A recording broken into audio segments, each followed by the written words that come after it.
And a reminder, it is the final week in our Summer of Tire Rack sweepstakes. We've had 2 winners so far that have taken home a set of 4 brand new tires. Anthony K. from Huntingburg, Indiana, and Nelson L. from Roswell, Georgia are the first 2 winners. And one last winner is still up for grabs. Hello, our third winner, that could be you, will be picked on Sunday to win a set of 4 tires plus installation, taxes, and fees, valued at up to $1,500. Enter daily at foxsportsradio.com.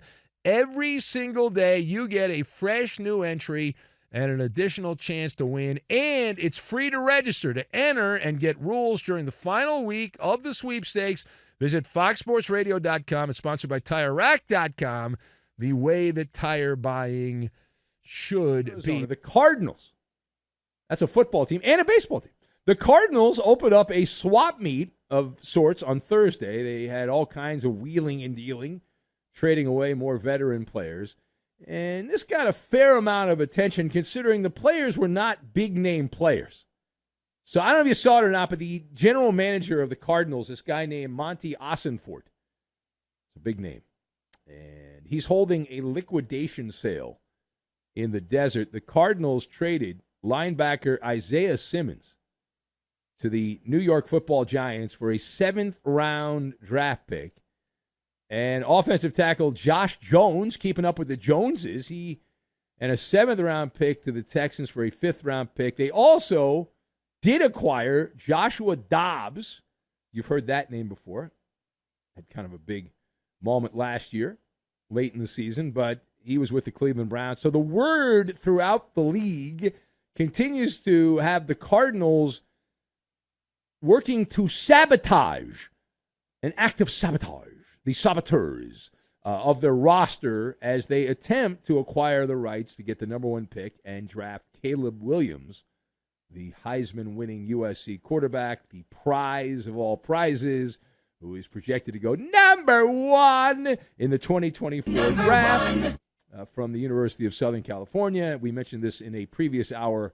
The whispers around the football world is that Caleb Williams, or more importantly, the people around Caleb Williams and his posse, do not want him to go to the Cardinals because they are dysfunction junction. What's your function? So maybe that's all just hyperbole, but we will find out soon enough. So let us discuss, does the NFL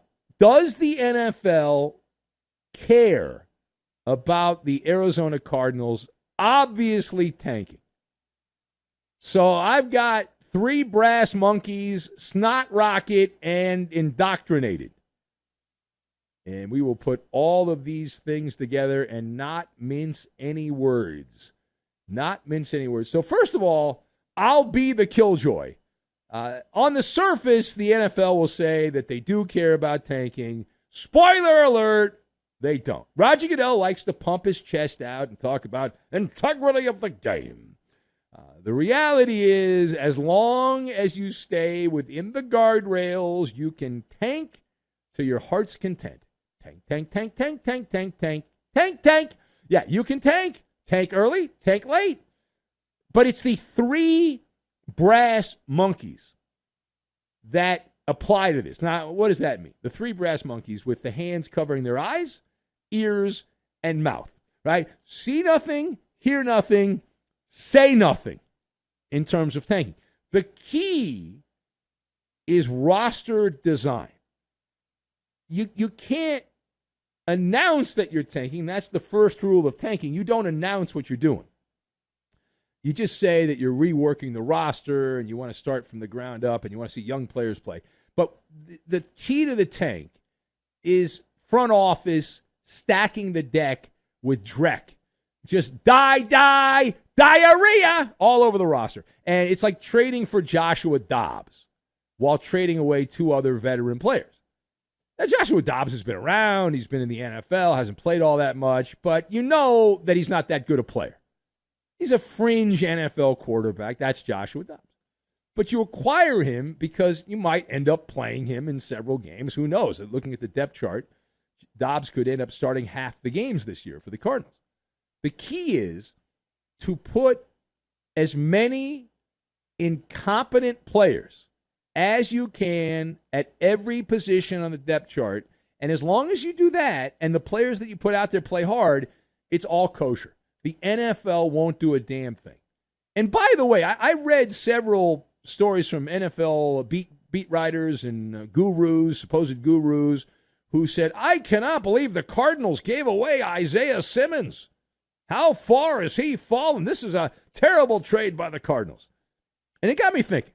I was like, isn't the NFL announcing Isaiah Simmons as a bum by this trade? I mean, it's fine to goof on the Cardinals, but this guy was a top 10 pick a few years back. He was the number 8 overall pick. Now, in fantasy football, if your life was a fantasy, you'd say Isaiah Simmons would go on, be in multiple all-pro game, all-pro teams, Pro Bowls, the whole thing, and you take that leap of faith. He was drafted as a linebacker out of Clemson. And since then, he has switched to a hybrid safety position. And I'm going to give the Cardinals the benefit of the doubt here, this general manager, Monty Ossenfort, that he called around to as many teams as they could contact and said, hey, we got this guy, Isaiah Simmons. Can we get a third-round pick? No, we don't want to give you a third-round pick. How about a fourth-round pick? Nah, we're good on that. Can I get a fifth? No, nobody wants to offer the fifth. How about sixth-round pick for this guy? Top 10 pick a couple years ago. Nah, we're good. And so they settle for a seventh-round pick because that is what the value was of Isaiah Simmons. He is in the doghouse. He's seen as a guy that can't play. And even though DeAndre Hopkins and other people have come out and just buttered his biscuits, it does not mean that they're right and the teams are wrong. And maybe he will go, Simmons, to the Giants and be great. I would not bet on that.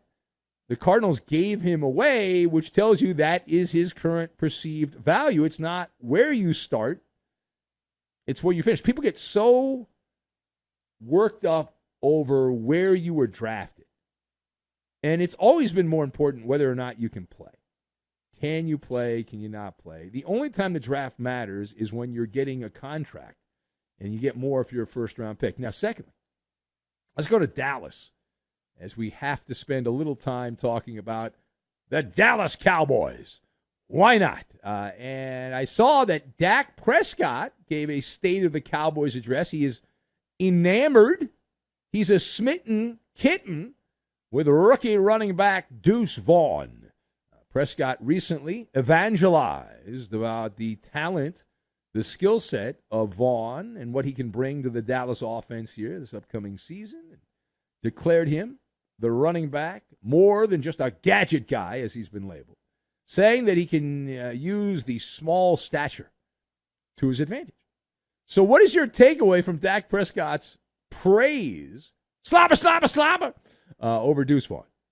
So on this one, being a fair arbitrator, Dak Prescott, we know he's drawing a bubble bath for one of his teammates, right? He's on the bandwagon.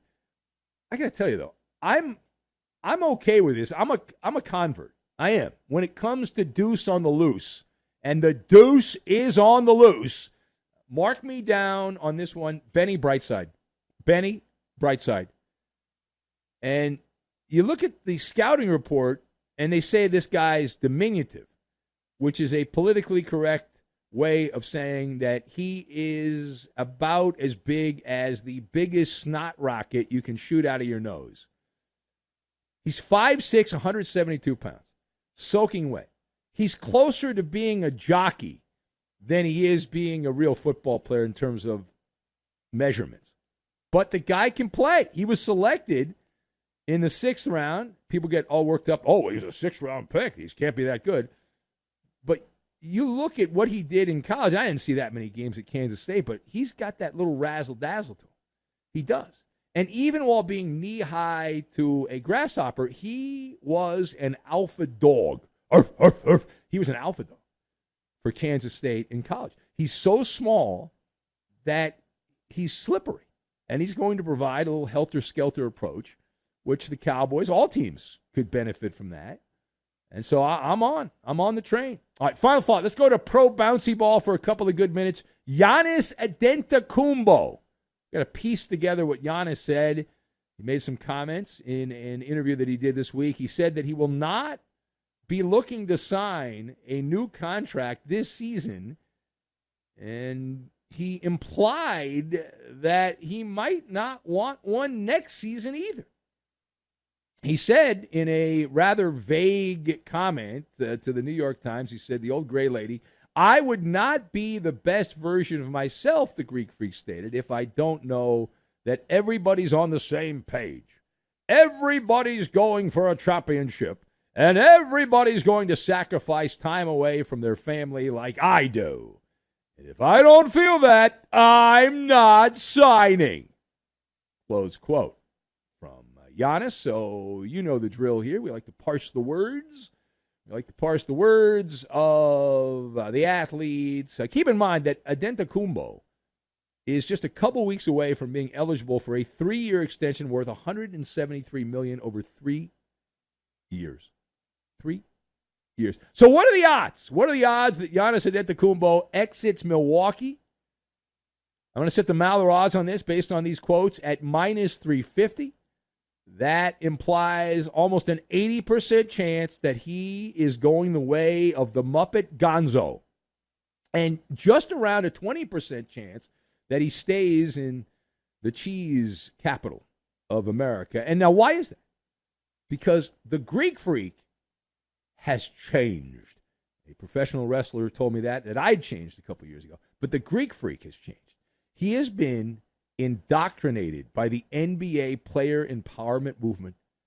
If you go back and read some of the comments that the Greek Freak made early on in his career, when he first became a star, now early on he was nobody, he didn't play that well, but once he kind of clicked and he became a star, and he didn't want to play in a place like L.A., the big city, he loved Milwaukee, it had everything for him, he was very comfortable there.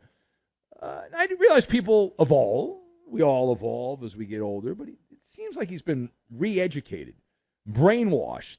The peer pressure is a hell of a drug in the NBA. And if he leaves Milwaukee, some will say the favorites, the Lakers, the Warriors, the Clippers, the Miami Heat, the usual suspects. I say no.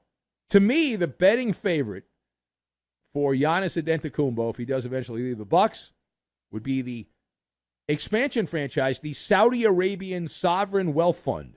That is the favorite to end up getting Giannis Antetokounmpo.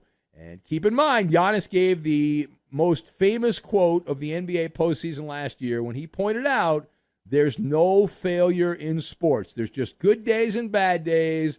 There's no failure in sports. Yeah, I always thought sports were attractive because there was failure, that you clearly have a winner and a loser, but what do I know? I was such a loser thinking that.